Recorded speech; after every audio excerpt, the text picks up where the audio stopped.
नमस्कार, आप देख रहे हैं जी न्यूज। आपके साथ हूं मैं रुबिका लियाकत। 11:30 बज चुके हैं। दो बड़ी खबरों पर नजर वैसे ही हमारी बनी हुई है। एक तो आगरा लखनऊ एक्सप्रेसवे जो ग्रीनफील्ड है 6 लेन, वहां पर उद्घाटन होने वाला है। वो तस्वीर हम आप तक पहुंचाएंगे और सदन में जो कार्रवाई चल रही है उस पर भी नजर बनी हुई है।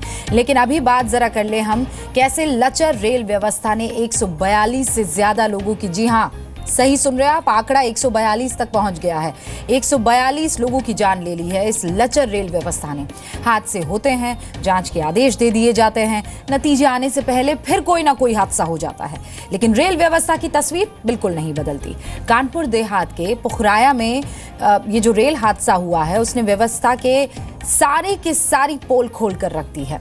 ट्रेन में मौजूद लोगों का यही कहना है कि पूरे सफर के दौरान लगातार उनको झटके लगते रहे और पुखराया में ऐसा झटका लगा कि 14 बोगियां पटरी से उतर गई। सवाल कई है, लेकिन सबसे अहम सवाल ये कि क्या देश के 125 करोड़ लोगों को सुरक्षित रेल यात्रा का भरोसा, उसकी गारंटी कभी नहीं मिल पाएगी?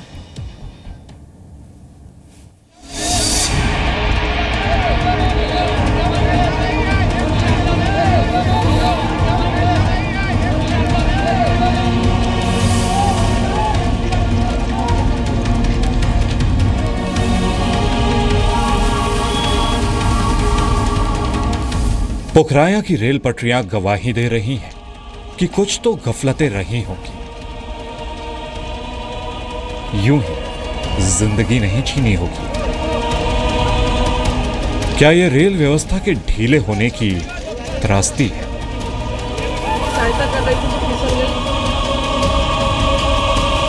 पुखराया रेलवे स्टेशन से लगभग 1 किलोमीटर की दूरी पर रेल दुर्घटना हुई है और इस दुर्घटना में अब तक 100 से ज़्यादा लोगों की मौत हो चुकी है। रेल डिरेल हुई थी और ये वही जगह है, फाटक है, क्रॉसिंग है, जिससे थोड़ी दूर पहले, मतलब 100 से 200 मीटर की दूरी पहले इंजन के पीछे एक के ऊपर एक बोगियां कई एक दूसरे के ऊपर आ गई थी।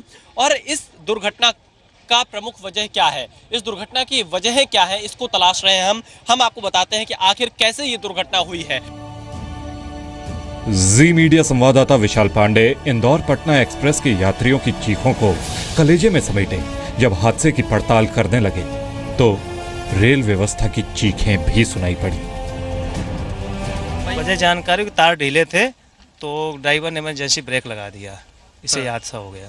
तार कौन से ढीले थे? ये लाइट वाले ये जो इलेक्ट्रिक तार ऊपर केवी के ये ढीले थे तो ब्रेक लगा दिया इमरजेंसी। अच्छा, ये जानकारी कैसे मिली आपको? कहाँ से? लोगों की द्वारा बताया गया कि इमरजेंसी ब्रेक का प्रयोग किया गया ड्राइवर के द्वारा, तो उसी में हादसा हुआ है। आधी रात को जिस जगह पर हादसा हुआ वहां से कुछ 100 मीटर की दूरी पर रेल फाटक है।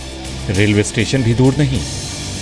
जाहिर है ऐसे में सामान्य के मुकाबले ज्यादा सावधानियां बरती जाती हैं। रेल व्यवस्था का पूरा अमला मौजूद होता है जो ट्रेनों के संचालन पर नजर रखता है। तो फिर भी ऐसी क्या चूक हुई होगी कि रेल प्रशासन की नाक के नीचे इतना बड़ा हादसा हो गया?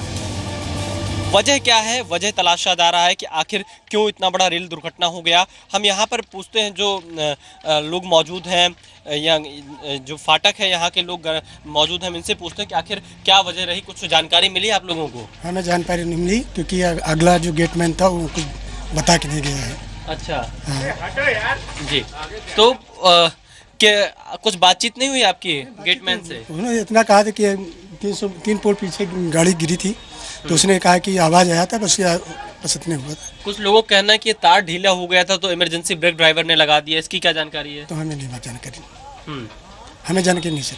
अच्छा, तो ट्रैक का मेंटेनेंस होता था कि नहीं होता था? होता था सर। कितने दिनों पे होता था? अभी सर ये तो मेट और ईश्वरदास मतलब PWI साहब बता सकते हैं कि कब होता है किसी। 14 डिब्बों के मौत के सफर की हकीकत चाहे जो भी हो, लेकिन ये तस्दीक तो है कि देश अभी सुरक्षित रेलवे के मानचित्र में कहीं नजर नहीं आता। जो ये बोगियां थी इसमें पीछे के और आगे की बोगियां बिल्कुल सही सलामत थी और जो बीच की बोगियां थी वही एक दूसरे के ऊपर चढ़ी थी और उसी बीच की बोगियों में S1, S2, S3 और इसके अलावा S4, B3, B1, B2 ये बोगियां सबसे ज्यादा प्रभावित हुई।